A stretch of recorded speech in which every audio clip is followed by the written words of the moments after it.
For more on the NBC News poll, I'm joined by national political correspondent Steve Kornacki to break down the numbers. A lot of headlines here, Steve. Absolutely, Kristen. I think the biggest headline let's give you the bottom line. Donald Trump does lead Joe Biden 46 to 44% in our poll, but this is a tightening from our last poll. You could see 3 months ago, Donald Trump had a 5-point lead against the current president. That 5-point lead now down to 2 points. So there is progress here for Biden in the last 3 months. Coming after the State of the Union, and he's had a campaign blitz. Yeah, he's in the Democratic primaries, such as they were, coming to an end. Perhaps there's Democrats rallying around Biden, too. Also, I think not coincidentally, this slight improvement here for Biden tracks with a slight improvement in his job approval rating. It now sits at 42%. Again, go back to our last poll. Look at this. He was in all-time low for him territory last time around. Now up back over 40%. This is the highest Biden's job approval has been in our poll since last spring. So again, these are encouraging signs for Joe Biden, although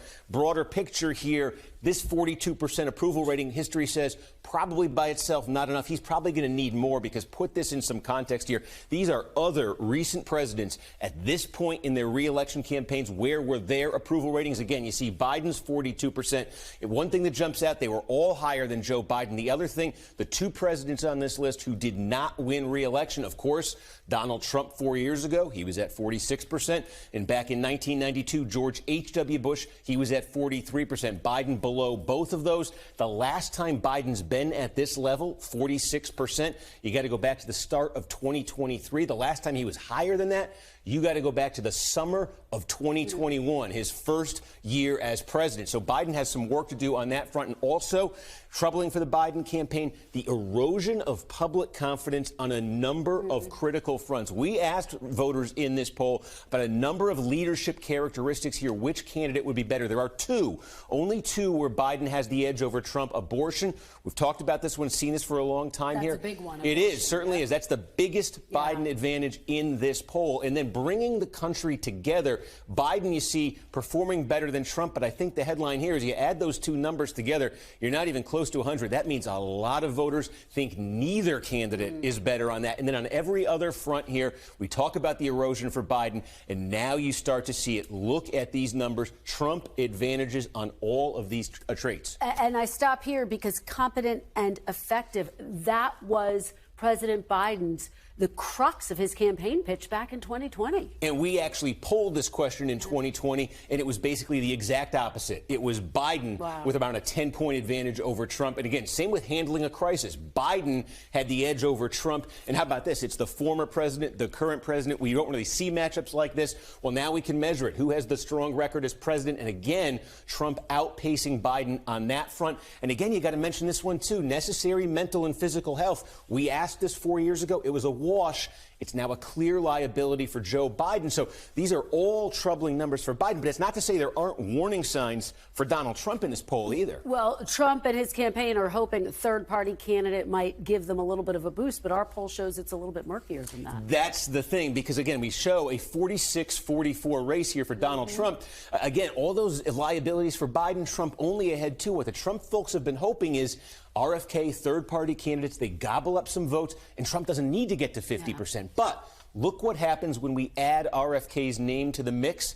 Suddenly, we have a new leader. Joe Biden, 39%. Donald Trump, 37%. There's Kennedy getting 13%.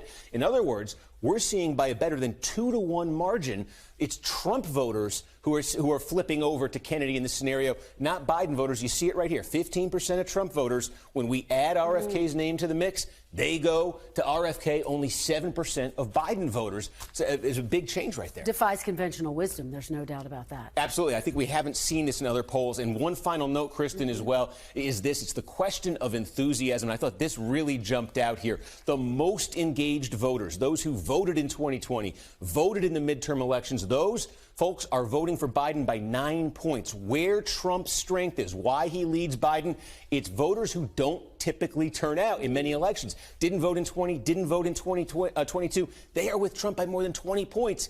And the warning sign for Trump in relying on this kind of voter is this. We are seeing the lowest level of interest since we started asking this question back in 2008. Are you very interested in the election? 64%. That's lower than any other time at this point where we have polled this before. So again, lower interest. Maybe those voters who are in the polls are saying they're for Trump. Are we sure they're going to actually vote in November? The Trump campaign better hope so. We'll have to see if that ticks up as we get closer to Election Day. Steve Kornacki, thank you so much. All right, let's now take a look at what the public opinion polling is telling us since Thursday's debate. NBC News' Steve Kornacki is at the big board. So, Steve, we don't have a lot of data yet, but we do have some new numbers from the CBS YouGov poll over the weekend. This is just an immediate snapshot following the debate, but what does it tell us? Yeah, I mean, everybody's waiting for sort of the definitive poll to come out. We don't have that yet, but we've had a couple now. There's another one this morning that looks very similar to what I'm going to show you from this CBS YouGov poll. And they asked a couple questions here. Let's show you this first of all. They asked a general question. Should Biden, this is just in general, should he be running for president? They've asked that throughout the year. Back in February, 37% of voters said that Biden just should be running for president. Now, right after the debate, they have that number dropping to just 28%. By comparison, they asked the same question about Donald Trump post-debate. The number is 46%. Now, more specifically, in response to the debate, they asked this: what should Biden do right now in the wake of this debate? And in this CBS poll, 64%, basically two-thirds of the electorate, said he should step aside. And I think what's particularly troubling for Biden in that number, not just the fact that it's two-thirds, is look at within his own party. This isn't just his political opponents saying he should get out of the race. This is worry within his own party, concern within his own party. 45% of Democrats saying that Biden should step aside. And obviously that performance, I think, just reinforcing and maybe even increasing in terms of its potency, the main concern, or one of the main concerns we've seen over and over when it comes to Biden, and that is his age. This is a Gallup poll just before the debate, and already going into the debate, 67% of voters said they considered Biden too old to be president. That's 30 points higher than the number for Donald Trump. And just take a look at the other oldest nominees in history. John McCain in 2008, Dole 96, Reagan in both of his campaigns. The number was somewhere in the 30s, even the 20s for Reagan. That Biden number is a number we've never seen for any candidate before. And I will say, as we wait for definitive polling, we do have one poll that is now asked the horse race question after the debate, asking Biden versus Trump after the debate, who are you for? It's just from one state. It's from New Hampshire. But in that New Hampshire poll, this is out just a couple minutes ago, Trump leads by 2 points in the new New Hampshire poll. If you can read my writing, Trump +2. And the critical thing there is, in 2020, Biden carried New Hampshire by 7.5 points. So we don't have a pre-debate poll from St. Anselm was the pollster here. Their last one had been in December. They had Biden up 10 then. This is their first poll since December. But at least compared to the 2020 result in New Hampshire, their poll just after this debate is a pretty big shift. Yeah, that's certainly a warning sign for the Biden campaign. So, Steve, what about the alternatives? What do we know about feelings for Vice President Kamala Harris? Yeah, and you just heard, Mike taking you through all of the sort of political machinations that are involved there. But here's the dilemma for Democrats. You could just see it in the numbers. Take the basic question. It's a good measure of every politician. Favorable, unfavorable. Two recent polls asked it about Joe Biden. You could see here he was 39 favorable, 58 favorable. This is about a week ago. About 2 weeks ago, 44, 56 in Fox. These are not good numbers. But they asked the same question in these same polls about Kamala Harris. These numbers aren't even, aren't better. In fact, they're a little bit worse. Her favorable 37 in the same poll where Biden's is 39, 41 in the same poll where it's 44. And with what Mike just told you there, that's a huge consideration, or it probably is for Democrats, because if you do say Biden is very weak, got to get him out, got to get somebody else in. If Kamala Harris is likely to be that nominee, Democrats have to ask themselves, is that really going to enhance their political positioning? Okay, Steve Kornacki, thanks for breaking it down for us, my friend. I appreciate it. So, Steve, yesterday you'd mentioned that there are some brand new head-to-head polls out of New Hampshire, but we now also have some new national polling. What kind of insight does this give us? Is the race moving at all?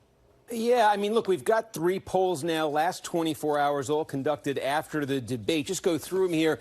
And you can see a couple things. You're not seeing major shifts in these polls. But of course, in a race like this, it wouldn't take a major shift to be pretty decisive. CNN poll released this afternoon, Trump 49, Biden 43. Now, obviously, a 6-point lead for Trump. That's very eye-catching here. Keep in mind, though, last time CNN polled this race, this was back in April, some time ago, but the last time they polled this race, they also found 49-43. When they found this result back in April, that then was the biggest margin Trump was leading by in any poll at that time. A lot of other polls then were much closer. This was largely dismissed as an outlier poll. Now, could this one be too?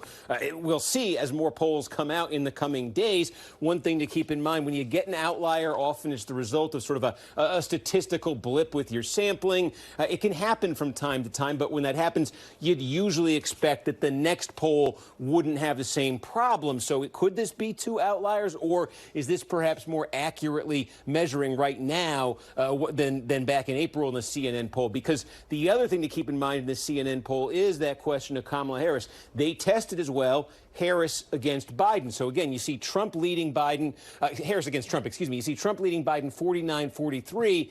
When you put Harris in this poll, that 6-point gap for the Democrats comes down to 2 points. So they have Harris doing better than Biden. They also, CNN did, it checked 3 other Democrats against Trump. None of them were beating Trump, but all of them were closer than Biden. 4 Democrats in total that CNN polled. So that's a little context for that 6-point margin in the Trump-Biden race in their poll. You mentioned it. I'm sorry. This is the Suffolk USA Today poll. This, a national poll, also new today. Now, again, this poll, you see Trump with a 3-point advantage over Biden. Notice they included Kennedy. They included a number of other third-party candidates. It's why these totals for Trump and Biden are a bit on the low end, just generally speaking. But they have Trump ahead by 3 points in their new poll today. Again, entirely post-debate. Compared to their pre-debate poll, they had it tied. So they've gone from a tie to a 3-point edge for Donald Trump. And then you mentioned, we showed this yesterday just as it came out, this New Hampshire poll, Trump over Biden. Again, the context for this, taken entirely after the debate, is there had been 4 previous polls in New Hampshire since last December. Not been a ton of Biden-Trump polling, but there had been 4 before this. And those 4 polls showed Biden ahead by 3.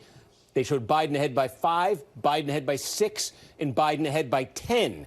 This is the only poll that's come out in New Hampshire since December that has Trump ahead in the state, and it's entirely post-debate. Okay, thank you, Steve, for breaking that down. With President Biden out of the 2024 race now, we're taking a look at what the polls show in a head-to-head matchup between Vice President Kamala Harris and former President Trump. NBC News national political correspondent Steve Kornacki joins me now to kind of walk us through it all. Steve? Yeah, Lester, I mean, that is the strategic question for Democrats. They were concerned about Joe Biden's ultimate ability to win this election.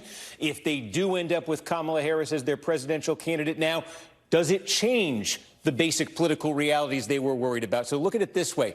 This is the average of all of the national polls conducted since that debate at the end of June that started all of this. And you see the average, Biden trailing Trump by 2 points nationally. Of course, very significant, not just that Biden was behind, but if you went back 4 years to 2020, there really was no point in the entire campaign when Biden trailed Trump in the national average. So that made that even more significant. But OK, since that debate, these polls have also started to ask, well, what about Kamala Harris as the Democratic nominee, offering respondents that choice as well. And the polls that have tested both of them, here's the average for Harris versus Trump.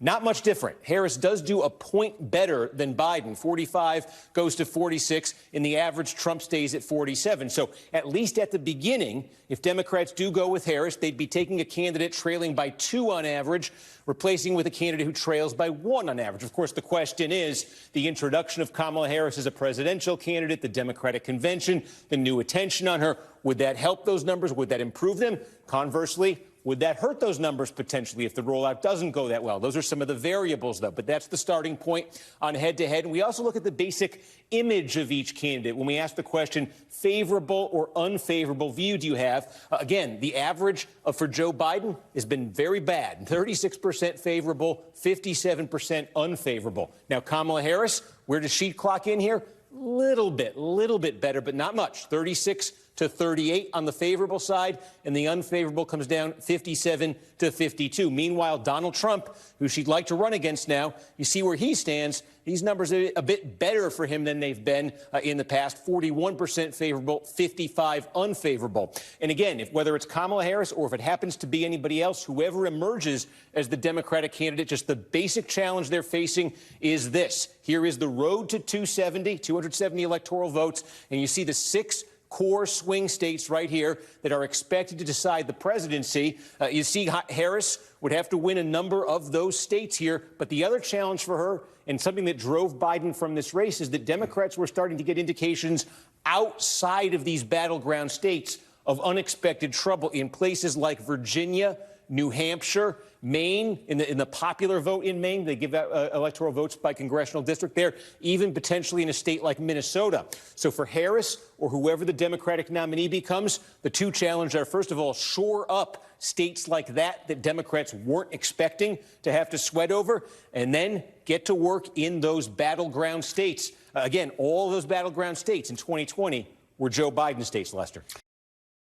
Steve, Vice President Harris and her running mate to-be, I should say, are making 7 stops next week in each of the top battleground states. So what does that tell you about the path the Harris campaign sees to get to the White House?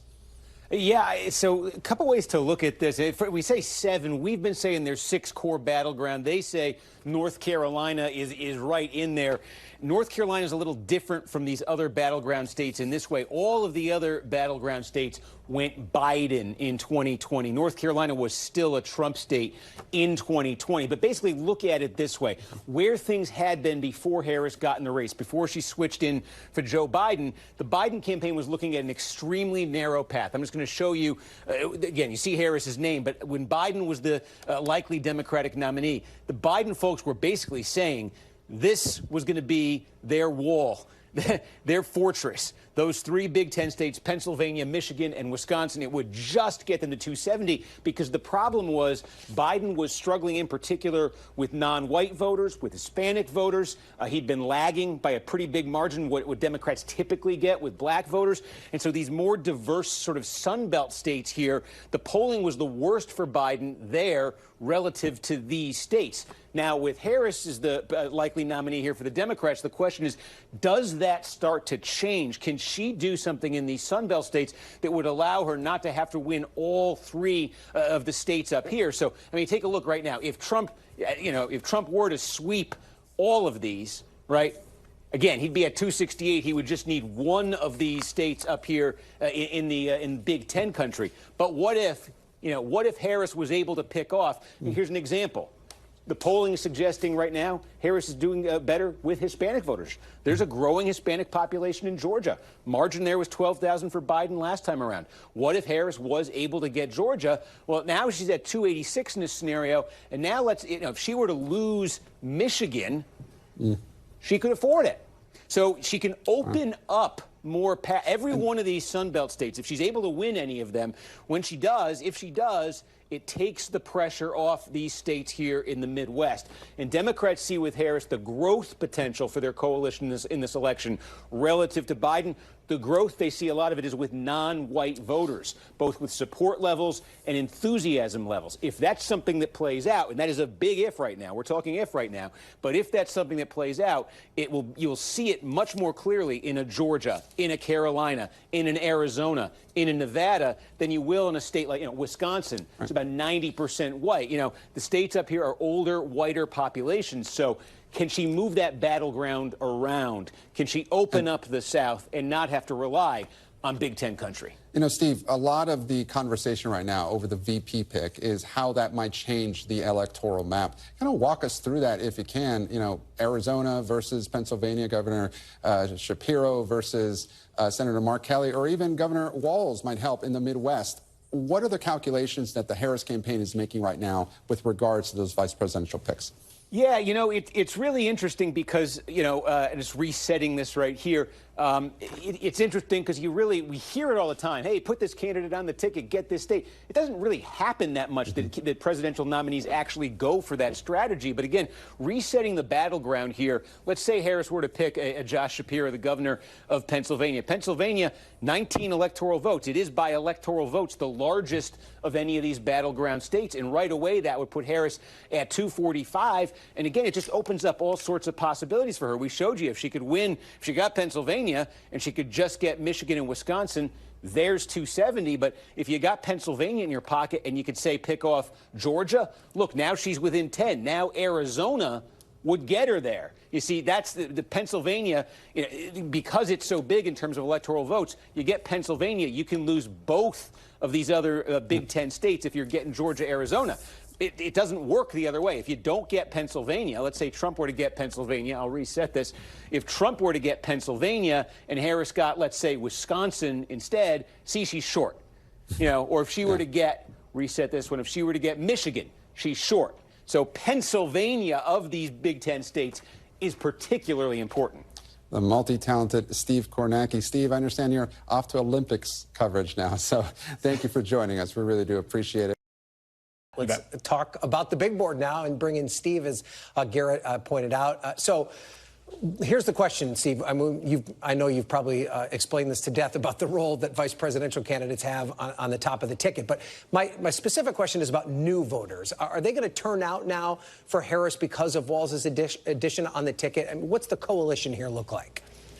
Well, yeah, again, and like you say, the history of vice presidential candidates, yeah, I think they make the biggest impact often the day they're announced, and people speculate about what the impact will be. So that said, though, what you're hearing from a lot of Democrats here is the hope that broadly there's appeal that Walz brings to the ticket for those three Midwest states you talk about, Midwest, Big Ten states, however you want to define them, Michigan, Pennsylvania, Wisconsin. I think particularly Wisconsin next door to Minnesota, and Michigan a little bit too, just demographically. And I think in terms of what impact, one way of looking at it, at least the potential impact of Walz, would simply to be, let's look at Walz's last campaign in Minnesota for governor 2022. He got reelected by 8 points. But look at the distribution of the votes in the state, because Garrett was just talking about this. Minnesota, you get the Twin Cities area here. I draw a circle. Inside here is about 60% of the population of Minnesota. The rest of this is all what they kind of call greater Minnesota. And essentially, this is what we see in all states, or just about all states. The metro area around the big cities, Minneapolis, St. Paul, is blue and getting bluer and bluer. Big population centers, lots of suburbs, lots of college-educated professionals. That's become a core Democratic constituency, especially in the age of Trump. And then greater Minnesota, it's a lot of small towns, it's a lot of rural areas, it's a lot of blue-collar voters. And this has, especially in the Trump era, I mean, you can see it. Look, all the red on here. It's moving more and more in the Republican direction. Just these two geographic units here are moving politically vastly apart from each other. We could talk more about it, I'm sure, over the next few months.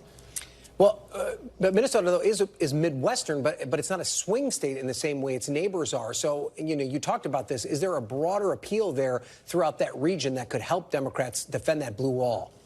Well, that's what I was about to get to. Was so the question then, when you look at this setup, becomes Democrats, we already know, in areas like the Twin Cities, in the Midwest and everywhere, Democrats have been doing great here no matter who they're running. So the question is, the areas of Wisconsin, Michigan, Pennsylvania that are like greater Minnesota, that's where they've been struggling, small towns, blue-collar areas. Did Walz do anything in greater Minnesota that suggests he defies those limitations on Democrats? And the answer really is you don't see it at all in 2022. I mean, what you see is that Walz ran up huge numbers in the Twin Cities and the metro area, just like Joe Biden did in 2020. They look very similar. And then when you get into greater Minnesota here, just for example, this is the kind of county we're talking about where Democrats have been losing ground all around the Midwest. Walz loses Stearns County. This could stand in for dozens. He loses it by 23 points. When Joe Biden was running, he loses it by 23 points. This is the kind of place, let's turn the clock back a dozen years to Barack Obama running in 2012. This is the kind of place Democrats in the pre-Trump era, they weren't necessarily winning, but they were pretty competitive. And that was true in greater Minnesota. That was true in small-town Wisconsin. That was true in small-town Michigan. That was true in small-town Pennsylvania. That is where the floor has fallen out for Democrats since Donald Trump emerged. Now, Tim Walz won in 2022, obviously, but he didn't show any new strength in the parts of Minnesota where the Democrats have really fallen behind behind in the Trump area. And if you're talking about boosting the Democrats in Wisconsin, Michigan, Pennsylvania, you're talking about, can you do something in those parts of those states where the Democrats have been losing all that ground? Looking at what Walz did in Minnesota, you don't see that value add. Okay, Steve Kornacki, thank you for breaking it down for us. We appreciate it. And we have Steve Kornacki back now to dive into the all-important gender gap in the presidential race. So, Steve, take it away. What type of impact will the gender gap have in 2024? Yeah, Kristen, big question. Two ways to look at it nationally. Look at it this way. In 2020, Trump won among men over Biden by 5 points. In the polling this summer, in the month before Joe Biden dropped out, a little before and after effect here, Trump was running 12 points, you see here, above Biden this summer in the polling. Okay, now Harris comes in a month ago, and the average of all the polls since Harris got in, now Trump's lead among men is down a bit from where it was with Biden, down from 12 to 7. But still, Trump leading among men. This is typically what we see with the gender gap. Men more Republican than women. Trump on average up 7 right now over Harris among men. Now among women, Biden won women by 13 in the 2020 election. In that month before the debate, when Biden was still the candidate, he still led with women, down to 5 points. Harris has now switched in the month since. Her lead among women up to 9 points. So what do you have? You have Trump on average right now leading men by 7, leading women by 9. That is a gender gap of 16 points. Now, that's big, but that's not new. It was 18 points in 2020, for instance. So this is what we've come to expect nationally. So where is the question mark on the gender gap? It's here. It's at the state level. Here's a series of battleground states. This is all one pollster, the New York Times and Siena. These are all from last week. One set of polls, one pollster, but check some of these out. Michigan, Trump by 20 among men, Harris 28 among women. That is a gender gap in this poll of 48 points. Wisconsin, Trump 17, Harris 24, 41 points. Georgia, Trump 20, Harris 10 women, 30-point gender gap. Now, cautionary notes, as we say, it's one pollster. There can be statistical noise here. Just look at Pennsylvania, barely a gender gap at all in the same from New York Times, Siena. These numbers can bounce around, but this is the thing to look for. Is something happening in the states, in some of the battleground states, that's not necessarily happening nationally? Are there state-specific effects? They get ads, they get campaign activity, they get things happening in swing states that don't happen in a lot of the rest of the states. Maybe that's affecting the gender gap. Abortion politics, it's settled at the state level now. Are there abortion politics in some of these states that are affecting the gender gap in a way it is not happening elsewhere? Those are the questions raised by this. Of course, as we say, one poll, so we need to see more. But this is the thing to look for. Do we keep seeing state-specific gender gaps of anything approaching that scale? Because if we do, it's new, it's different, and it's hugely significant, Kristen. Wow. All right. Steve Kornacki, you certainly did put a fine point on it. Thank you so much. The two best numbers geeks at the network, plus a third back in New York there. And you, Steve, give us a sense of sort of where the state of play is on some of these big issues, and critically, in some of these big battlegrounds, especially when you have somebody like Governor Josh Shapiro of Pennsylvania coming on board in what, you know, is being described in some quarters as the ultimate battleground state. It's the crown jewel everybody wants. Yeah, absolutely. Well, let's break this thing out. The road to 270 map, we're going to be using it a lot between now and Election Day. What you got here, one way to look at this is how the race looked in terms of the road to 270 all year, and then how it looks since Kamala Harris replaced Joe Biden at the end of July. So how it looked all year was we had 6 largely recognized core battleground states, and you could really divide them easily into 2 groups. This was pre-Harris, and it was basically the Sun Belt states, Nevada, Arizona, Georgia, were the best for Trump when he was running against Joe Biden. One of the key reasons for that was Trump had shown marked improvement among non-white voters, also among younger voters in the polling relative to how he had done in 16 and 20. And in diverse states like Nevada, Arizona, Georgia, that was popping up in the polls. Meanwhile, states with older populations, more white populations, like Wisconsin, certainly, Michigan, Pennsylvania, they've been very strong for Trump in 16. winning, but he hadn't grown his support as much there the way he had in the Sun Belt. So what it shaped up as was, from Trump's perspective, these were, let me select his name and show you, from Trump's perspective, these were his 3 ripest targets, and if he had gotten those, he would have been right there on the cusp of 270, 268, needing just one of the 3, let's call them Big Ten states. In the Biden strategy, this is Harris's name now, but when Biden was in the race, it was this. It was basically hang on for dear life in Wisconsin, Michigan, and Pennsylvania, and it gets you to exactly 270, and you win the election by that kind of a margin. If Trump could just break into one of those states with the Sun Belt, he wins the presidency. That's what it was. Now, since Harris got in, she's shown improvement in the polls overall. Go into the crosstabs. Where is the improvement most specifically demographically? Double-digit gains she has posted relative to Biden with Hispanic voters, with young voters, also to some degree with independent voters. But what does that mean for this road to 270 map? Well, again, think of where Trump made his gains. Hispanic voters, non-white voters, places like Arizona and Nevada. Harris's polling has improved markedly in those states relative to Biden. Also, something we've seen is a state that Democrats have talked about making a battleground. There's been a lot of skepticism. North Carolina. Remember, Trump won this by 75,000 votes in 2020. There's actually been a couple of polls recently that now have Harris ahead. Like a point we're talking about here, but actually have her ahead in North Carolina. There's Georgia as well. Interestingly, of all the battleground states right now, Trump is doing his best in Georgia. But what you see here is, because of those gains Harris has made, because of where they come from demographically, it's opening up potential paths for her in what had been Trump's strongest area of the battleground. And so if you start to play this out, there's a million different ways you can do this. But look, let's say there's a scenario here where, Trump gets Pennsylvania, you mentioned it. It's the biggest of all these battleground states, 19 electoral votes. But now, previously under Biden, that would have been it. Game over. But again, if Harris were to say win Arizona, okay, and then if she were to get North Carolina, again, this is just one of many, many possibilities. You see, she's opened up a Sun Belt path here that allows her to lose the biggest individual swing state on the map. That was not the case when Joe Biden was the candidate. Right now, at least, we'll see if this sustains, but right now, at least, that possibility is alive for Democrats with Harris. Real quick, Steve, just as we talk about 4 minutes away, 3 minutes away from the start of things getting kicked off for night 3 of the Democratic National Convention, Tim Walz going to be the big headline tonight. What is the Walz factor here as it relates to, his state of Minnesota? This is a state, Republicans all talk about it. They like to think they have a play there. It's obviously a blue state and has been for a long time. But there is a sense that Tim Walz can help in some of those Rust Belt battlegrounds, right? Yeah, I mean, look, that is their hope. And let me see if I can call this up on the fly right here. I'm doing a very rude thing and tossing this to you without having told you I was going to ask. No, I love it because I love getting into the Minnesota County map. But here you go. You could see here. I bet you do. In 2020, Biden won this by 7. It was actually close in 2016. Trump actually got a 2.5 points from victory here. I think the thing to keep in mind here, and I'm just seeing if I can get it up. Unfortunately, I can't. I'm going to tell you very quickly then.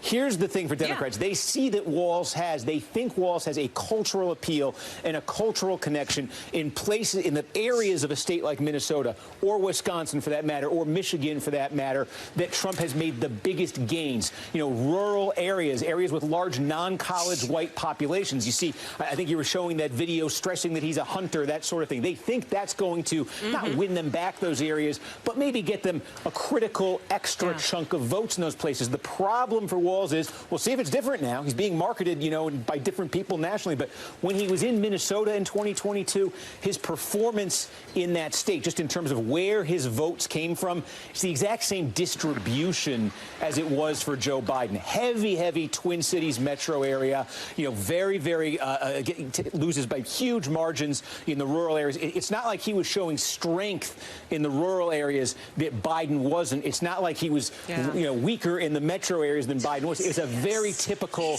Trump-era Democratic performance that relies on college-educated suburbanites. Hey, Steve, real quick, only because I put this in my calendar probably 10 years ago. Is it your birthday tomorrow? Do I have that right? Well, I don't like to admit it anymore, but maybe 10 years ago I would have. Happy birthday, friend. Appreciate you. Thank you for working on your birthday week. A big one for you, I know. You got it. Thanks, pal. Appreciate it. One thing to do, and that's to check in with Steve Kornacki, our numbers guy, who can give us a sense of the state of the race now with 75 days to go, Steve, until Election Day. Yeah, Savannah, a close race, but one that's changed in the last month, and you see that right here. When Joe Biden dropped out of the race, this is the average of the polls. Donald Trump was ahead by 3 points. In a month or so since Harris replaced Biden, you can see Harris, on average, now ahead of Trump by 2 points. So big picture, that has been the shift. What has powered this shift for Kamala Harris? 3 groups stand out here where she has gained the most from where Joe Biden was. Black voters, she's up 8 points from where Biden was. Hispanic voters, 10-point gain for Harris. Young voters, those under 30, an 11-point gain for Harris over Biden. So that's what's happening in terms of her coalition. What does that mean for the all-important road to 270 here? So this has been the battleground map this year, and here is how that has changed with the progress Harris has made with those groups. Before Harris got in the race, the Democratic path under Biden was very narrow. It meant win Wisconsin, win Michigan, win Pennsylvania. Those were their 3 best and maybe only realistic targets by the time that Biden had dropped out. You can see what a win there for the Democrats would do in those 3 states. They'd be at exactly 270, nothing to spare at all. But it's now changing because of those demographic changes I showed you. More support from Hispanic voters, Nevada, Arizona potentially coming into play here. More support from black voters, Georgia, and how about this one? North Carolina, a red state in 2016 and 20. Democrats have said they want to make this a battleground. There's polling now in North Carolina showing a dead even race, even maybe Harris ahead by a point or 2. And so what that means is Harris no longer has that Biden limitation of having to win those 3 states there in the Midwest, in the Great Lakes area. Potentially, at least, she could win in some of these Sun Belt states and take the pressure off of that Great Lakes path. More paths, more possibilities for Democrats. We'll see if they can capitalize them in these next 2 months. NBC Steve Kornacki is here to break down what it could mean with just 74 days until Election Day. All right, well, we know, obviously, expecting a close election in November, so a development like Kennedy dropping out of this race could be significant. Look, he was polling. Let's take you through the history of this. We're going to start here. This is when Biden was still the candidate, pre-Harris as the Democratic candidate. And this is an average of all the national polls. So just before Joe Biden dropped out, on average, in a 3-way race that included RFK, you see Trump was leading Biden. Kennedy was sitting there at 9.2% on average. And it was a lead there of 3.5 points. Donald Trump was leading Joe Biden. Now, Biden gets out of the race. Harris gets in the race, and that's been a little bit more than a month now. But you see Harris, Trump, Kennedy. A couple things you notice. Number one, in the month since Harris replaced Biden, the Kennedy support's dropped almost in half, now just over 5% on the average. And that Harris support relative to Biden, look at that. That's gone up significantly, almost 7.5 points. The Trump support is more level, only up about a point right there. So you could see Harris actually pulling into the lead here over Trump in the 3-way now since he became the candidate. And here's where it gets interesting. What if, the polling's been out there without Kennedy? What does it look like, Harris versus Trump? And here you can see it. Harris still leads, but it gets tighter. Look, in a 3-way race with Kennedy, Harris's margin over Trump is 2.7 points. Without Kennedy, Harris's margin over Trump is 1.6. It's a little bit more than a 1-point tightening of the race with Kennedy out, according to the polls. And like these swing states, we talk about them, it's 10,000 votes here, 20,000 votes there. When you're talking about potentially the difference of 1 point, that could be massive. That could be enormous. So certainly that's why the Trump folks are excited to have Kennedy dropping out and getting on board with them. Now, the other thing, again, you notice here, we showed Kennedy support dropping. We see Harris rising relative to Biden. There's a relationship there. I want to show you 2 groups here. 2 major groups where Kennedy has lost the most support since Harris got in the race. Latinos. Kennedy's support has dropped by 9 points with Latinos. Meanwhile, Harris's, relative to Biden, is up 12 with Latinos and younger voters. Kennedy's support has dropped 8 points with them since Harris became the Democratic candidate. Meanwhile, her support relative to Biden's up 17%. So there's been a relationship there. Harris has surged in part because she's taken votes that Kennedy had been getting. Now some of those remaining Kennedy votes may be a little more Trump-friendly. We'll see if they transfer over. Let's go now to Steve Kornacki. I want to focus on North Carolina and Georgia, 2 states that were seeming pretty much out of reach for Democrats with President Biden at the top of the ticket and maybe more gettable for Kamala Harris, as we were just talking about with Mike. Steve, what are you seeing? Yeah, it's interesting. I mean, Georgia, North Carolina, both close. They went different ways in 2020. Georgia narrowly Democratic. North Carolina, you see, Trump won it by 75,000 votes. Of all the states that Trump won in 2020, just in terms of the margin, the percentage here, this was the closest he came to losing of any that he won. And so the roadmap for Democrats in Georgia, North Carolina, there's a lot of demographic similarities between the two. Let's look at North Carolina here. And again, you see the margin in 2020, 75,000 votes. And first thing you notice is that was a shift from 2016. In 2016, the margin for Donald Trump here was about 175,000 votes, more than 3 points. You see that came way down in 2020. Now, what Democrats see when they think there's opportunity here in North Carolina is they see it's kind of blue islands in the state. You know, cities, metropolitan areas, and more specifically when we say metro areas, suburbs, densely populated, high concentration of college degrees. We talk about those voters becoming more and more Democratic.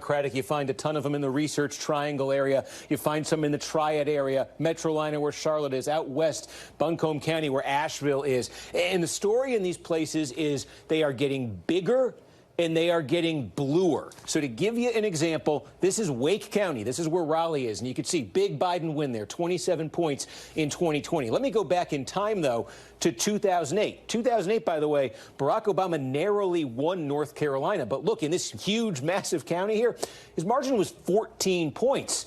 Now it's pretty much doubled by 2020, up to a 27-point Democratic win. And you see that in all these other areas that were circled here. Democrats think 4 more years of a place like Wake County growing and, in their view, becoming a little bit more Democratic. It's going to add up in all those big population centers to overtake that 75,000 vote gap. The flip side, however, they have to worry about is all this red in here. A lot of these are very, very small counties. A lot of them are rural, but a lot of them are getting redder and redder, just as these places are getting bluer, and they add up. Individually, they're small, but they add up. Quick example, Surrey County, very small. And again, look, Trump won it by 52 points.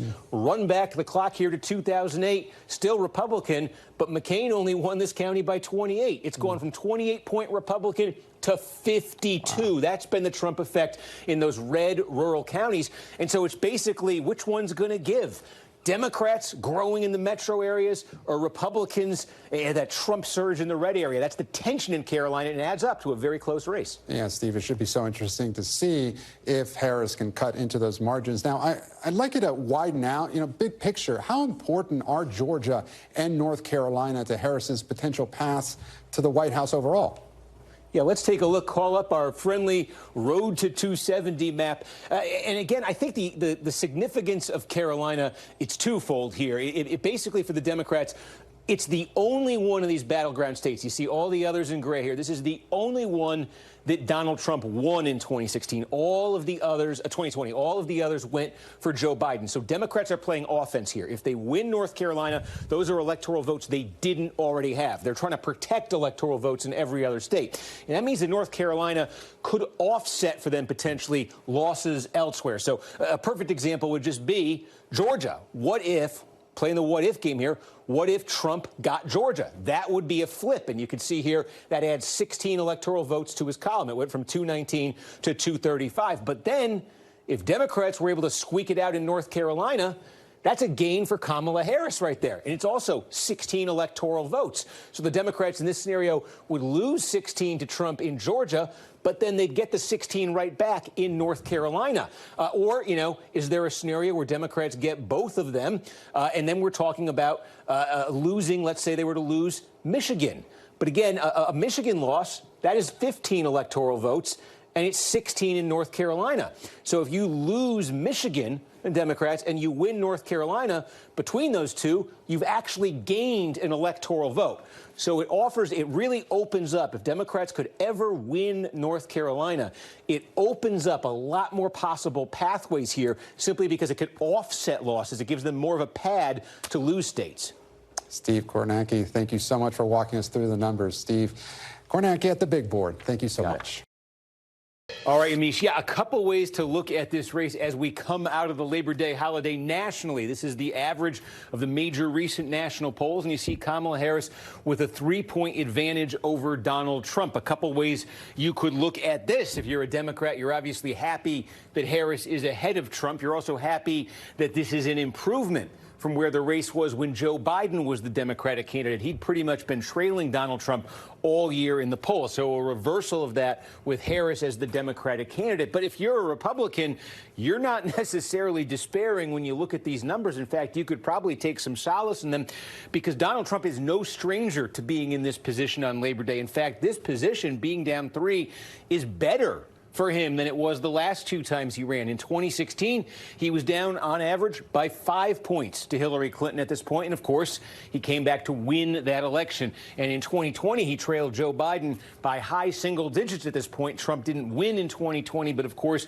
he made it very, very close in the Electoral College. And that's one of the keys here. A question for the fall and election night itself is, does Trump still have that advantage just because of the geographic distribution of his support in the Electoral College, where he could afford potentially to lose the popular vote by 2, 3, 4 points, something like that, and still potentially stitch together 270 electoral votes? So let's take a look at the road to 270. We're going to be using this one a lot between now and Election Day. 7 states in gray here. These are the core battleground states. 6 of them were blue states in 2020. They went for Joe Biden. 1 of them was a red state in 2020. That's North Carolina. That's the only state where Democrats in this battleground are playing offense. In the other states, the Democrats are trying to hold on to what they already carried in 2016. Now, in terms of the polling at the state level, it's all pretty close right now. Democrats, Kamala Harris, seem to be doing a tick better in the 3, let's call them Great Lakes states, in Wisconsin, Michigan, and Pennsylvania. Now, that's probably the most direct path for Harris if she's going to get to 270. Let's just play it out. If she were to hold those 3 states, Wisconsin, Michigan, and Pennsylvania, there you go. You see it. She's at exactly 270 electoral votes. This would also require her, by the way, to hang on to that 1 congressional district around Omaha, Nebraska. They give out the electoral votes by district there. Biden had carried that in 2020. It's a district, very suburban. It's a lot of demographics that have been favoring Democrats. They would need to hold on to that, too. But that would be 270 electoral votes. Now, where it gets dicey for Harris is, well, I say the polling's been a tick better for her in these states, and it was a tick better for Biden when he was the Democratic candidate, too. These are also states, Wisconsin especially, where we saw, and Michigan, too, where we saw some of the biggest polling misses in 2020 and even back in 2016. A lot of theories why, but these states are demographically similar in that they have large blue-collar white populations. And the question there is, are pollsters able to reach necessarily all of the sort of a representative sample of the Trump supporters from that demographic in those states? It's been an issue before. If it's an issue again, then it gets tricky for Harris, especially if she were to lose. Let's see this one here, Pennsylvania. If Harris were to lose Pennsylvania, that's the biggest of the swing states. It has 19 electoral votes. To compensate for losing Pennsylvania, even if she's getting Michigan, Wisconsin, she's going to have to win 2 of these states from the Sun Belt to get over the 19 that she loses by not having Pennsylvania. And if Trump gets Pennsylvania, his simplest path would just look like this. Hang on to North Carolina, which he already won, as we said, in 2020. It was close, but he won it in 20, and then go to Georgia. The margin in Georgia in 2020 was just about 12,000 votes, just under 12,000 votes. The polling for Trump, when you look at all of these different battleground states, it's tended to be the best for him or close to the best for him in Georgia. Extremely close, but if Trump were to do that, Pennsylvania, hold North Carolina, get Georgia, and there you see it, he'd be at exactly 270 electoral votes. So those are probably the most efficient paths for each candidate to get to 270. But you can see there's all sorts of other combinations that are possible. And the good news is we got more than 60 days to go through all those possibilities. So we are just getting started. Joined by national political correspondent Steve Kornacki. Steve, break it all down for us. 2 days until the debate. Where do things stand? Yeah, Christian, 2 days before this debate, this is what you're looking at in the 7 core battleground states. You are seeing razor-thin contests here. You see less than a point, 1 point. 7 battleground states here that we think are likely to decide the Electoral College, the road to 270. Now, take a closer look here, and there are a couple things we want to draw your attention to. First, you do notice there's one state here, Wisconsin, where the margin does seem larger than the others. Put a pin in that because we're going to get to that in 1 second. But the other aspect here, when you look at these close races, particularly in the Sun Belt states, it reflects how this race has changed a little bit since Kamala Harris replaced Joe Biden as the Democratic candidate. What we're going to show you here, this is the diversity of the electorates in these 7 core battleground states, white and non-white. And you can see nationally, this is what the electorate looks like. These 3 states, Nevada, North Carolina, and Georgia, you see the share of the electorate that's white is actually lower in these 3 states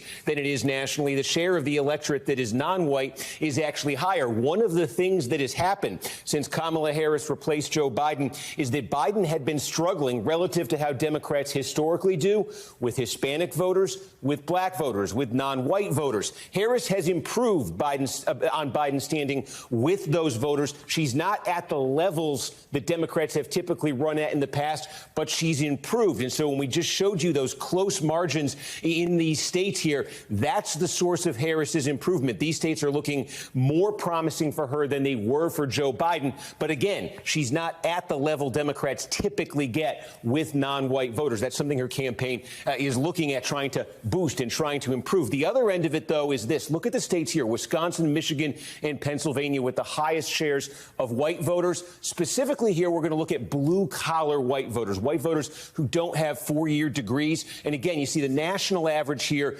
35%. Look where Wisconsin, Michigan, and Pennsylvania are in their electorates. The key here is, remember, we just showed you that poll that had Harris up by 5.5 on average, the average poll in Wisconsin. Well, Wisconsin has the highest share of non-college white voters. These are the voters the polls missed on in 2020, missed on in 2016. They undercounted, the polls did, Trump's support with blue-collar white voters. So when you see polls this fall, particularly in a state like Wisconsin, I think you put a little bit of an asterisk next to it because we saw big misses there before. And the question is, are we seeing misses there again? Is Trump perhaps being undercounted in those states again? But again, 2 days into this debate, Kristen, the big issues that you're likely to come up here, just take a look from a Wall Street Journal poll where the 2 candidates stand here in terms of the public's view. Harris with an advantage on abortion of 20 points. She's made this a centerpiece for a long time now.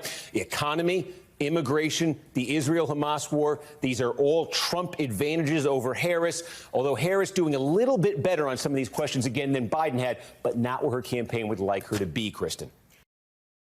Turning now to none other than Steve Kornacki at the big board. Steve, so great to have you to really set the stage for us. Obviously, you and I have been talking for a long time. This is a very close race, whether we're talking nationally or in battleground states. How do you see this race right now? Yeah, I mean, a couple things. Let's start nationally here, Kristen. This is the average of all the major national polls that are out there right now. Harris 47, Trump 45. Now, that's down a tick from where it was before the weekend. Harris had been ahead by 3 in the national average.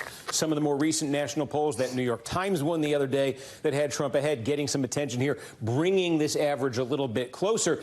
And it also raises one of the questions, too. One of the big questions as we head towards Election Day. Remember that in 2016 and 2020, we saw a very big disconnect between the national popular vote and the Electoral College, where the presidency was actually decided. Trump winning in 2016 the Electoral College despite losing the popular vote, and then nearly doing it again in 2020 against Joe Biden. So the context for Trump trailing by 2 right now to Harris is, if that dynamic persists, if Trump continues to have an advantage in the Electoral College, then being down 2 in the popular vote is not a bad place for him at all. If it's changed, this could be more significant, the Democrats being ahead in the national popular vote. But look at those states right now. Here's our polling average in the 7 core battleground states right now. And you do see some Trump red. You see some Harris blue here. You see a tie. But mainly what you see, razor-thin margins, 1.5, as we say, a tie. 1/2 of 1 percentage point. Just very, very much on a knife's edge here. Draw your attention to this one, though. Wisconsin, Harris with a little bit better than a 4-point lead on average here right now. And that's the other question we have that's sort of a holdover from 16 and 20, and that is the question of the polling miss. No state in 2020 were the polls more off than they were in Wisconsin. Biden was ahead well into the double digits in some polls in Wisconsin weeks before the election. It ended up being less than 1 point, Joe Biden's margin of victory there. Michigan, you see another blue state from 2020. Polling was off to a pretty big degree there as well in 2020. Why is it? Again, these polling misses that we've seen, they've not been popping up in every state to the same degree. They've been more pronounced in the northern swing states, the states with larger populations of blue-collar white voters without four-year degrees. And essentially voters from that demographic who support Trump were underestimated in states like Wisconsin in 16 and 20. Are they being underestimated again? We really won't know till Election Day, but I think that's the question to ask when you start seeing state-level polling, especially in those states. If that happens again, these numbers end up meaning something very different than they look like. If that issue has been fixed in polling and is not a problem anymore, then these numbers are very encouraging for Democrats. And again, we won't know till election night, so it's just a reminder, I think, when you see these polls, take them with a grain of salt. And then, Kristen, as you say, heading into tonight, just some of the more immediate numbers, I think, on the stage that are interesting. This one here from that New York Times poll, asking voters to make up your mind. Do you need to know more about a candidate? Far more, 3-to-1 margin say that about Kamala Harris than Donald Trump. And that might be a good thing for Harris from her perspective, because here is a matter where she'd like to change public opinion about her. And it's the change versus status quo question. Same poll here. A majority of voters in this poll say they view Harris as more of the same. She is the vice president in an unpopular administration. Trump, the former president, 53% outright majority saying he represents major change. So Harris, we see the opportunity there with all those voters wanting to know more about her. Maybe a way of measuring if she's been successful is, does this number change for her at all? Yeah, Stephen, it's so fascinating because all those numbers that you just laid out really give each candidate a roadmap of what they need to do if they want to be successful tonight, and that change issue right there at the top of the list. Steve Kornacki, thank you so much. Really appreciate it. For more on where this race stands with just over 7 weeks until Election Day, I'm joined now by national political correspondent Steve Kornacki. Steve, what does it look like post-debate? Yeah, Kristen, well, it looks a lot like it did pre-debate, but let's take you through what are we looking at here. First of all, this is the national poll average here of Harris ahead by 2 points. The NBC News average of the major national polls over the last 2 weeks. And that means just about half of the polls that are in this average have now been conducted after that debate. And you see Harris with a 2-point lead nationally. And of course, one of the things we've talked about is in the last two elections when Donald Trump ran, 2016 and 2020, he lost the popular vote in both of those elections, but almost won the Electoral College in 2020 and did win the Electoral College in 2016. And here are the states that we think will determine the Electoral College, the 7 core battleground states. Again, the NBC News poll average here, they are very, very close. You could see that Harris with slight advantages in some of these. Trump in Georgia and Arizona, North Carolina tied. Would also flag for you. You remember in 2016 and 2020, one of the stories of the election, polls were off, and they were off in specific places. Two of the states that missed the biggest in polling in the last election were Michigan and Wisconsin. And notice those are the states right now where Harris has her strongest advantages in the polling. In 2020 and in 2016, in those states, Trump voters, blue-collar Trump voters, were underestimated in the polls. It's a question. Has that been fixed, or is that something that might happen again? Let's take a look, though, at the road to 270. Now, here's a big if, and I stress it's an if, but this is just to show you. If we took this, the states that are Harris blue right now in the average, the Trump red, North Carolina tied, and we plugged it in to the 270 map, you see that would have Harris at 276, Trump 246, 270 obviously needed to win. But again, extremely close there. And from Trump's standpoint, even looking at this, here's the path for him. It's the simplest path if he's going to win this presidential election right now. Again, with that small lead in the poll average in Georgia, North Carolina tied. And remember, Trump did carry North Carolina in 2016 and 2020. So let's say Trump were able, this is just sake of a if here, but if Trump were to get North Carolina, then he would need one of Wisconsin, Michigan, Pennsylvania. 3 states he carried in 2016 that he lost to Joe Biden in 2020. But you'll see right here, just with Georgia and Carolina, if he wins Pennsylvania, he's got what he needs. If he wins Michigan, he's got what he needs. If he wins Wisconsin, he's got what he needs. So bottom line, the Trump path, pretty simple there. The Harris path, protect those three. We'll see what happens, Kristen, going forward. Just 6 weeks out from Election Day, our brand new NBC News poll is giving us the latest snapshot of where the candidates stand with voters. Steve Kornacki is joining us now from the big board to break down these new numbers. So, Steve, a big difference from our last look back in July.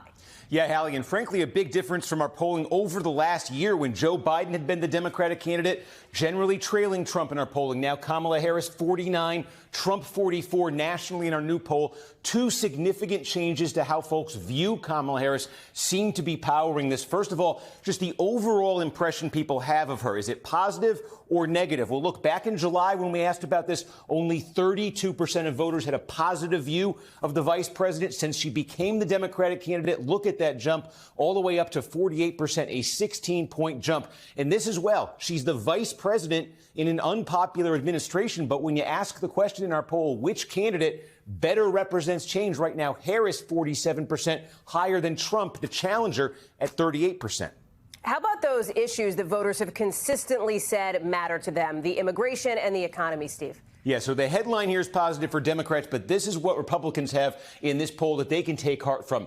The border and immigration and the economy, those top two issues remain advantages for Donald Trump by 21 points for Trump on the border, 9 points on the economy. That's not quite the same advantage he had when Biden was the candidate, but that's still very significant potentially, Hallie. So, Steve, let's start with you. This, of course, our first NBC News poll since Harris became the Democratic nominee. Give us your biggest takeaways. Yeah, I mean, a couple of things. Obviously, you mentioned the headline, that 5-point advantage for Harris over Trump. But put this in some context. The previous polls we had going back a year when it was Biden versus Trump in our polling, look at what the results were. Very consistently, Trump led, Trump led, Trump led, Trump led. And there was a tie 1 year ago in September 2023. Now, 2 months after Biden exits, as you say, our first poll with Harris as the Democratic candidate, and Harris leads. First time you see a Democratic lead here. First time you see that Democratic number this high. This is 3 points better. Harris is 49 than Biden's best over the past year, 46. So it just illustrates how significantly things shifted when Harris replaced Biden as the Democratic candidate. And this is an interesting finding from the poll, too. It's interesting. Kamala Harris is the incumbent vice president in what remains an unpopular administration, but asking folks which candidate better represents change by a 47-38 margin. In our poll, they're saying Harris and not Trump, the former president. So, Steve, what about the picture behind the numbers? What does that tell us? Yeah, so take a look here. The gender gap, I think. One of the biggest stories here in this Harris lead in our poll, because look at this. Among men, Trump has a sizable lead. He's beating Harris by 12 points among men.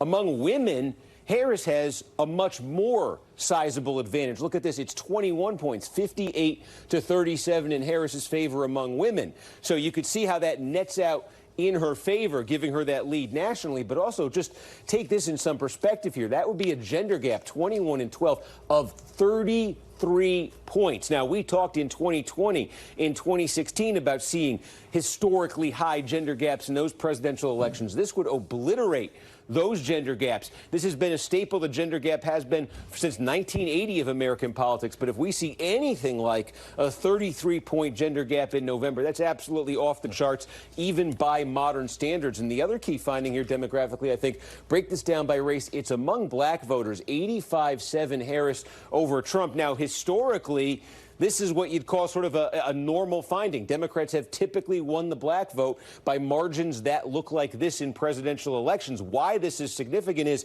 it did not look like this when Joe Biden was the Democratic candidate. Joe Biden was lagging. He was often in like the 60s among black voters in polling. And there are still some polls out there that have Trump doing better than this with black voters. But I think you also saw a lot of polls that were Trump versus Biden, where Trump was in the mid-high teens among black voters, which it's a low number overall, but historically that would be very high for Republicans. So Democrats were very worried about the black vote and underperforming historically with Biden as their candidate. This poll, at least, that's not happening here. A remarkably different race since the Democrats changed the top of the ticket. Steve Kornacki, thank you for that. I'm joined by national political correspondent Steve Kornacki to take us through the new NBC News Telemundo CNBC poll of Latino voters. Steve, break down these numbers for us. Yeah, Kristen, some interesting stuff here. Again, we see every 4 years the Latino vote becomes a bigger and bigger share of the overall electorate. Well, among Latinos, our poll shows Kamala Harris leading Donald Trump 54 to 40%. Now, for some context, this is a little bit better for Democrats than they were doing among Hispanics when Joe Biden was their candidate. But I think the bigger story here is historically, 54 to 40 now is a 14-point advantage for the Democrats. Take a look back at the last three presidential elections, and these were the results in the exit polls among Hispanic voters. That 14, look at that cut there, almost 20 points less than just 4 years ago. And 4 years ago, we were saying Donald Trump had made inroads with Hispanic voters. This suggests that that has continued apace. So what is driving this shift? Well, we see a few big gaps here. A gender gap. Familiar with this one, certainly? Men tied when it comes to this race. Women, a 26-point advantage. Again, among Hispanic voters here, there's a gender gap, as we see with polls of overall voters. Also, age, a big factor here. Look at this. Voters over 50, Hispanic voters over 50, almost a 60-point advantage for Harris, and she's barely leading with Hispanic voters under 50. In fact, among men under 50, Donald Trump actually leads in our poll by 9 points, 9-point advantage there. Men under 50 for Trump. We also see an education divide. Again, we talk about this a lot when we're talking about the overall pool of voters, too. Men without four-year degrees, that's now a double-digit Trump constituency in our poll. Men with degrees, siding with Harris here, bigger margins among women, but we are seeing a bit of that education gap, and we are seeing a religion gap here. Among Catholic Hispanics, 20 points for Harris. Protestant Hispanics, 26 points for Donald Trump. Talking a little bit about the issues, what's the most important issue?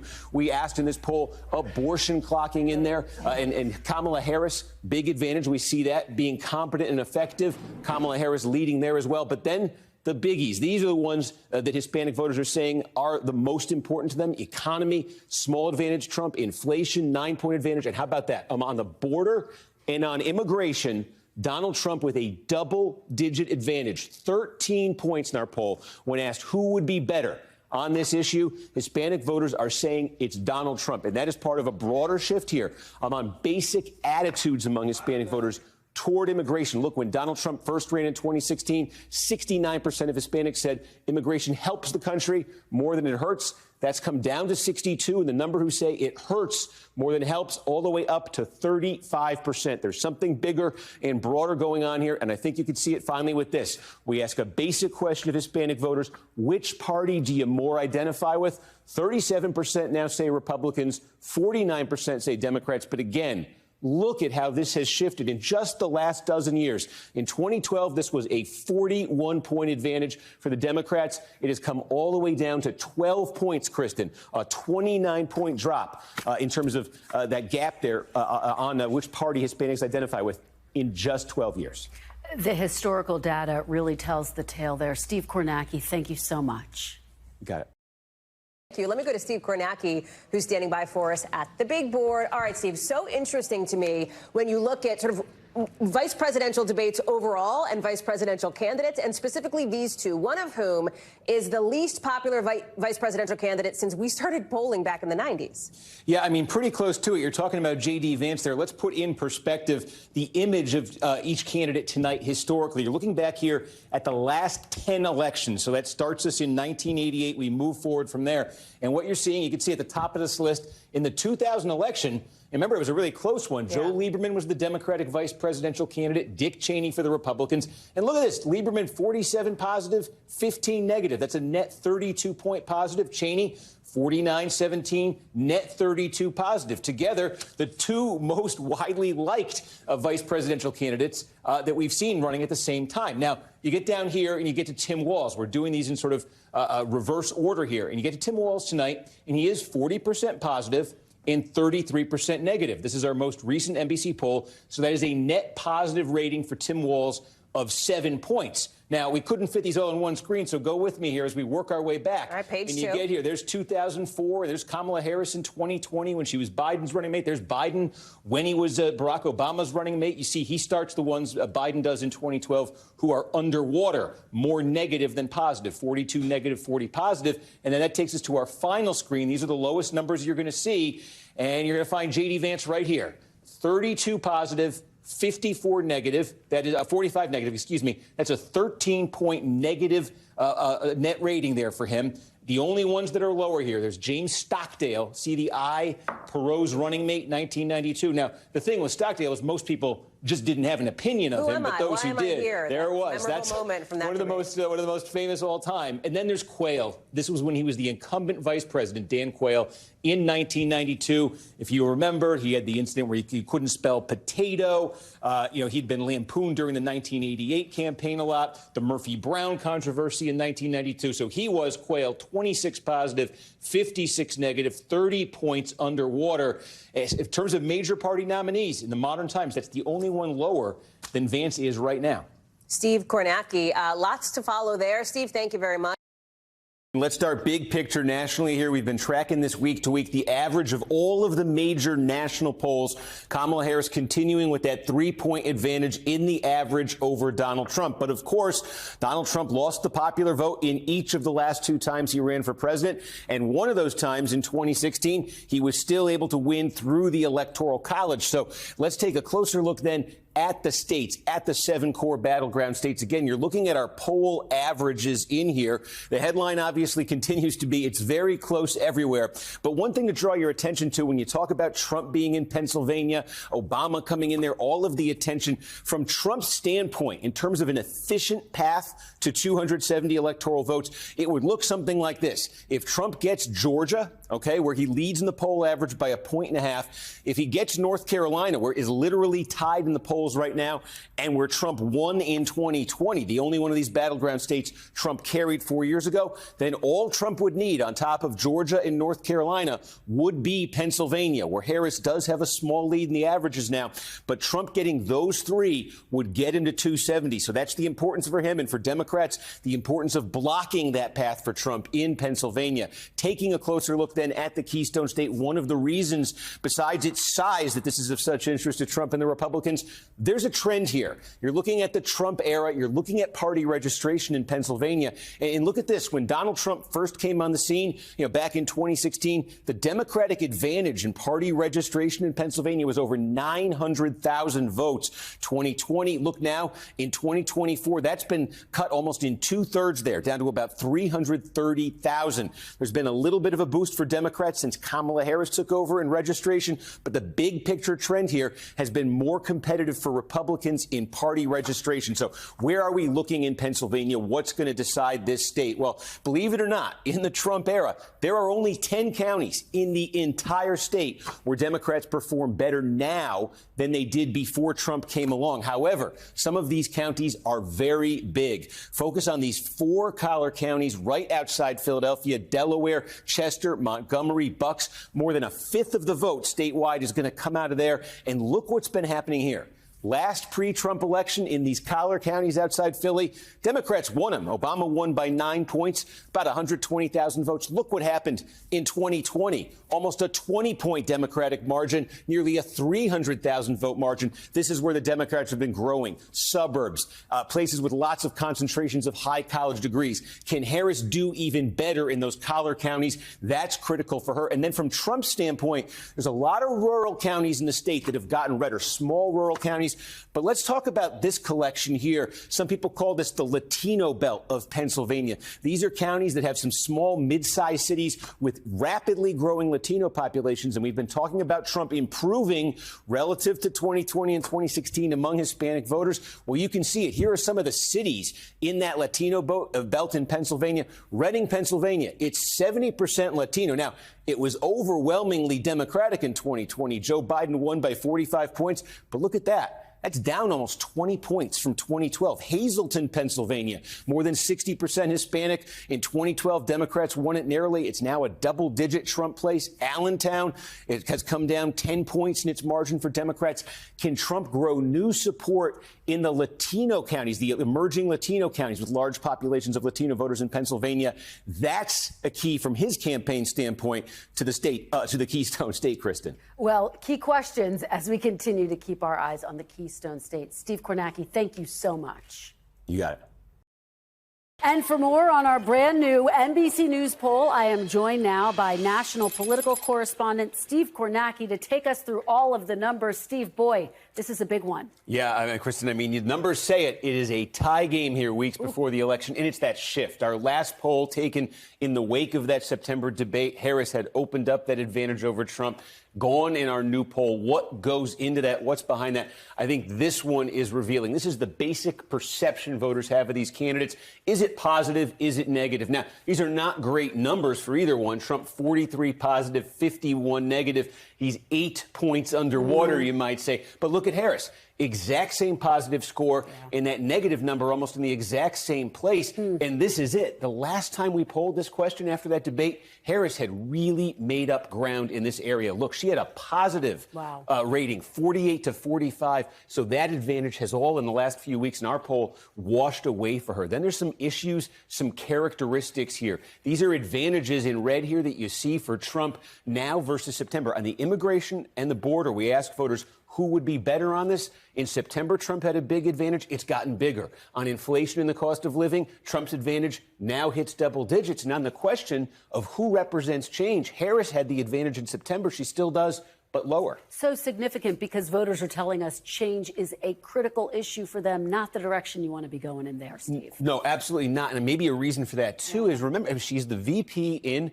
an unpopular administration. Look, we asked Joe Biden's policies as president. Do you think they're helping or hurting your family? Look at that. Almost 2 to 1 say hurting more than helping. His job approval rating is in the low 40s. And then here's the twist. When you ask folks, when Trump was president, were his policies helping or hurting?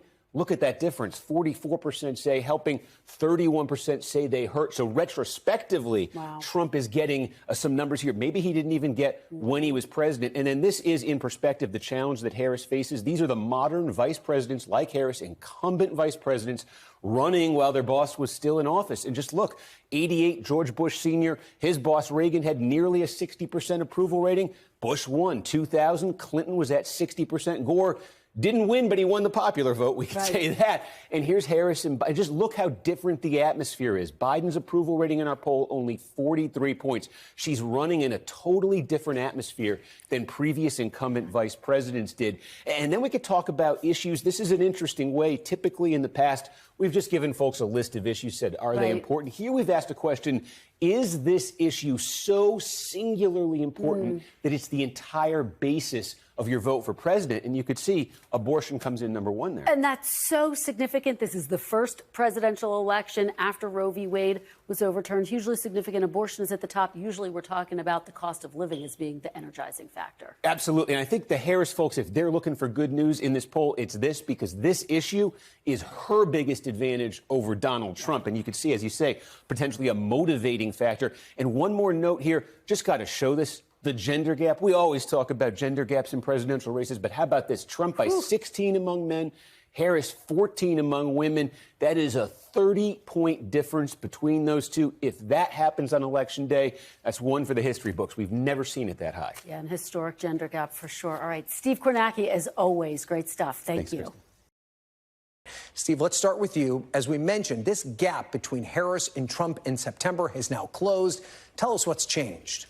Yeah, I think one of the big things kind of underneath the hood, you see the overall 48-48 tie, but take a look at this. This is the basic perception voters have of each candidate. We asked, do you have a positive or negative view of the two candidates? And you can see right now, Trump's 43 positive, Harris is 43 positive. Trump's 51 negative, Harris is 49 negative. It's virtually the same.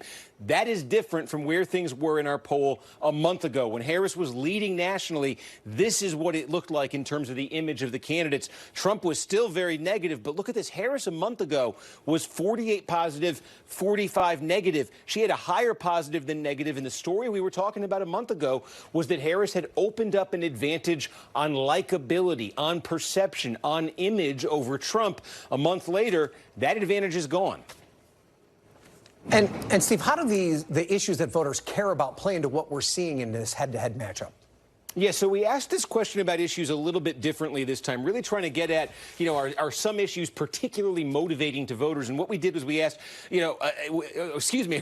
show these first, then I'll tell you what we did. These are the advantages that the candidates have on some of the issues. Trump's biggest advantage, you see, it's on immigration and the border by 25 points over Harris. Harris's biggest advantage is over Trump on abortion, 19 points. By that margin, voters say they think Harris would be better on the issue of abortion than Trump. Now, let me get to that question I'm talking about in terms of what we asked voters. We said, is there an issue that's so important to you it could be the sole basis of your vote? We asked it that way, and you see here abortion was mentioned more than any other issue. More than 1 in 5 voters said that abortion is potentially that important to them as a deciding factor. Immigration and the border is up there as well at 19%, but certainly for Democrats, that's their big hope, that abortion motivates voters to a degree that other issues don't. Perhaps it results in around the margins, but critically a turnout advantage for them. That's their big hope. And again, immigration and the border continues to be for Trump his biggest single advantage issues-wise. Oh, as close as it can possibly be. Steve, thank you for that. And NBC's Steve Kornacki is here now to break down exactly what's at stake in Nebraska's 2nd congressional district with just 19 days until the election. All right, well, let's take a look. You can see this is our road to 270 map here in gray, all the core battleground states. Now, you notice here's Nebraska, and it's got those stripes, right? The stripes, that means it's that state that gives them out, as you just saw, the electoral votes by congressional district.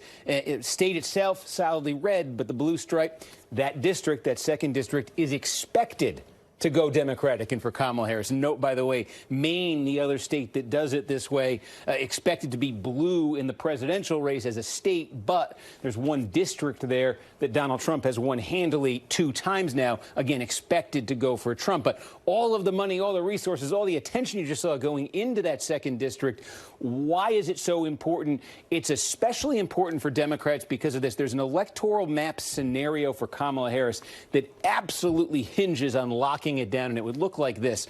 Split the battleground into 2, sort of north and south. The polling for Harris has been a little bit better in the northern tier of the battleground than in the southern tier. So this is all just for the sake of showing you this, but this is, how the parties are thinking about this as well. If Harris were to get Wisconsin, Michigan, Pennsylvania, you could see we light them up blue and she gets to 270, the exact magic number. And then the polling's been a little bit better for Trump generally in the southern tier of battleground states. So if Trump were to get North Carolina, hey, he won it in 16 and in 20. If he were to get Georgia, if he were to get Arizona, and if he were to get Nevada, now you see 270, 268. Doesn't get tighter than that, or does it? Because that is where the one electoral vote in Nebraska comes into play. Again, right now it's assumed to be Democratic, and in this scenario, it would be absolutely essential for Democrats to hang on to it because obviously, if you call it up right there, see if we can call it up on the screen, and it is not popping up, but I'll show you because I think you could do the math at home anyway.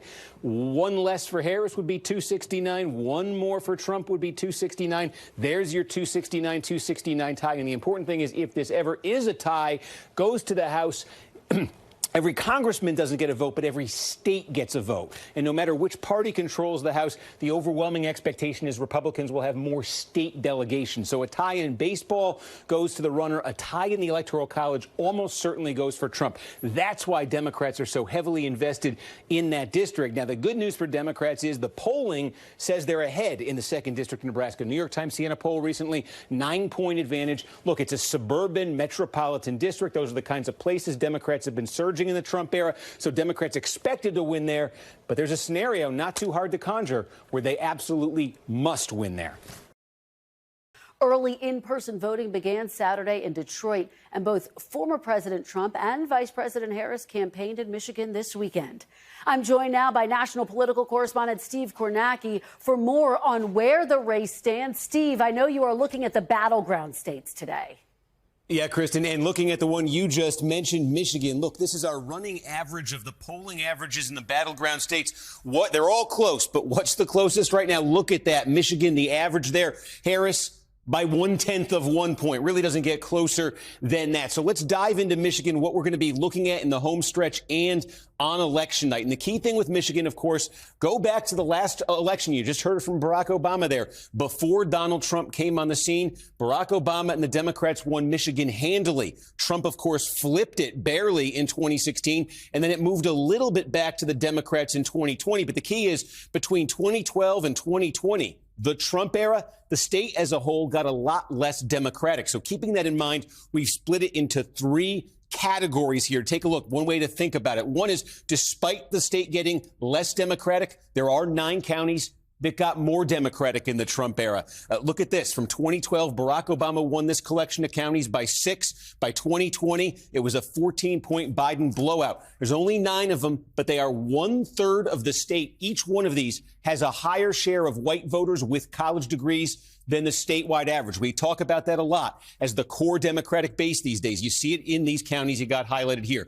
Next year, these are places where Trump made gains between 2012 2016 and where he held those gains in 2020. And you do see geographically, it's a fair amount of the state, but population-wise, this is only 15% of the state. Some of the movement in some of these counties isn't that significant, but in others, talk about like Genesee County, where Flint is, Democrats were winning by 30 when Obama was the candidate. Now the Democratic margin down to like 10. Can Trump squeeze more out of this population-wise relatively small share of the state? And then this is half the state. In terms of where the vote is, these are places where Trump made gains, sometimes big gains in 16, then lost ground in 2020. This, I think, is where the state's going to be won or lost. Look at like Saginaw County here, where the city of Saginaw is. This is sort of a core, swing county. We're going to talk a lot about that on election night. You've got just outside Detroit, Macomb County, the old blue-collar big suburbs of Detroit. Obama won them. Trump won them by double digits in 2016, then gave back ground in 2020. That's a key one. And then the city of Detroit itself in Wayne County, the biggest in the state. Within Wayne County, we're going to be looking at, the city of Detroit and the city of Dearborn. In Detroit, Democrats worried about black voter support, black male voter support for Biden. Going to see Detroit will be a measure of that. In Dearborn, a large Muslim population. We're going to be looking on election night. Is that Israel-Palestine situation affecting the vote there, Kristen? Yeah, could potentially loom large over everything. Steve Kornacki, fascinating as always. Thank you. Hello, my name is Owen. Hello, my name is Dawn. Hello, my name is Annette, and I'm calling from the Quinnipiac University poll. This is perhaps the second hardest part of modern-day polling. Sorry that we missed you. Sorry that we missed you. Sorry we missed you. We'll try to reach you another time. Getting voters to pick up the phone and answer. I've had days where I just dialed and got no surveys. And that feeds into the hardest part of polling. We're conducting an independent public opinion survey. Getting it right. We really want to represent everyone's views in our poll. After a surprise Donald Trump win in 2016. The polling missed the 2016 election outcome. And a surprisingly close Joe Biden win in 2020. A lot of folks are waking up and saying, why were these seeming to be so off? They do manually dial. Quinnipiac University's poll director Doug Schwartz and others like him have tweaked their methods to better predict who will win in November. How do you think about that in terms of what happened there and what you're doing now? Some pollsters are thinking it's because they missed the Trump voter. And then for us, we don't feel like we missed reaching the Trump voter. We got the Trump voter. They were in our poll, but they didn't tell us how they would vote.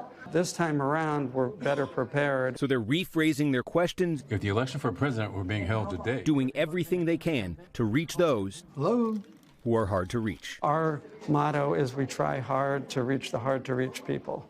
So we keep dialing. Their new methodology showing results. We tested that in 2022. We had one of our most accurate elections ever. Experts point to a variety of reasons for past errors. Trump voters who may avoid surveys, and pollsters trying to predict who will actually turn out to vote. Polling pre-election is always really hard because as a pollster, I need to try to make my data look like what I think the electorate's going to look like. Will the electorate be more Republican or Democratic? How many first-time voters? It's like a 50-50 coin toss to me as to whether or not the polling are going to be right. Here's why that's important. These are the poll averages right now in all the battleground states. If those polls are off the same way they were in 2016 and 2020, Donald Trump is in great shape. But these poll errors don't always happen in the same direction.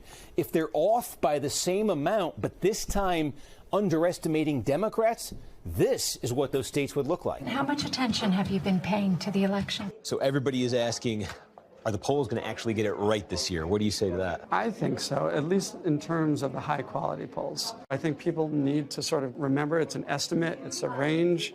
Don't expect perfection. Polling perfection? Is it very likely? Is hard to reach. She dropped me. Darn it. As some voters. Steve Kornacki, NBC News, Hamden, Connecticut.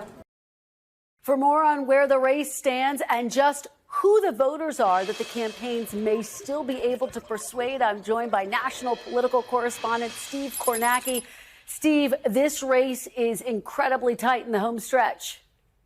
Yeah, absolutely, Kristen. One thing we have noticed in the last couple of days, this is not all of the polls that are out there now, but we have seen a number, 4 in the last 4 days, that have shown very small, but in the context of this close race, potentially meaningful movement in Trump's direction. I don't want to overstate it, but at the same time, it's hard to ignore these 4. The CNBC poll came out the other day, has Trump ahead by 2. The Wall Street Journal poll, Trump ahead by 3. These are national numbers. Siena and the New York Times, a tied race. CNN, a tied race. The significance here is broader movement. Again, we're seeing in Trump's direction. To put this in some context, here is our current national polling average. Let me call that up on the screen for you right here. Harris continues to lead nationally. I want to stress that, but we've been tracking this every week on the air here. A couple weeks ago, this number was at 3 for Kamala Harris. Her lead in the poll average now down to 1.2 because of some of the numbers that I just showed you. Of course, the swing states, the battleground states are going to be what decide this election.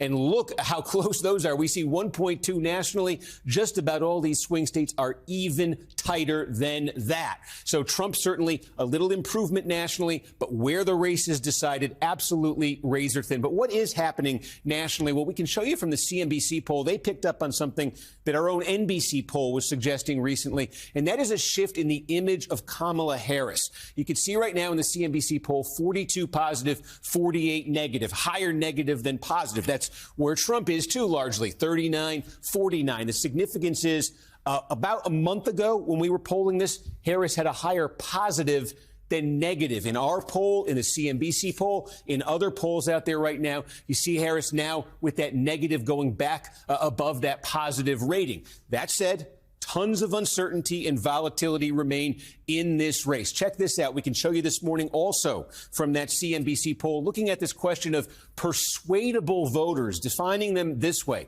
How about this? 12% in the CNBC poll who currently say they support Harris or Trump say that they could change their mind still in this race. Another 6% say they're undecided or currently going to vote for a third-party candidate. That's a persuadable category of 18%. That's getting close to 1 in 5 voters here. And the uncertainty is particularly acute for Donald Trump. We tell you maybe he's made some gains here, but his support continues to run deepest with voters who it is unclear if they're actually going to turn out and vote. Look at it this way. From our NBC polling, a merge of all of our data, those who voted in the 2020 presidential election and the 2022 midterms, Harris with a 6-point lead, the most reliable block of voters. Those who only voted in the 2020 presidential, that's where Trump opens up a lead. And then those who didn't vote in either, that's where Trump has his biggest advantage over Harris. Are they actually going to vote this time around? Huge question mark. Another way to look at it, we ask folks, scale of 1 to 10, your interest in this election. Again, look at this. Those who rate it the highest, 9 or 10, races tied, 7 or 8, pretty high. Harris is ahead. Here's where Trump cleans up. Those who say 1 to 6. So again, Trump relying on a coalition that if they turn out could be powerful for him, Kristen, but that's a big if. Powerful indeed, and those persuadable voters in focus in these final days of the race. Steve Kornacki, great stuff as always. Thanks so much. Thanks for watching. Stay updated about breaking news and top stories on the NBC News app or follow us on social media.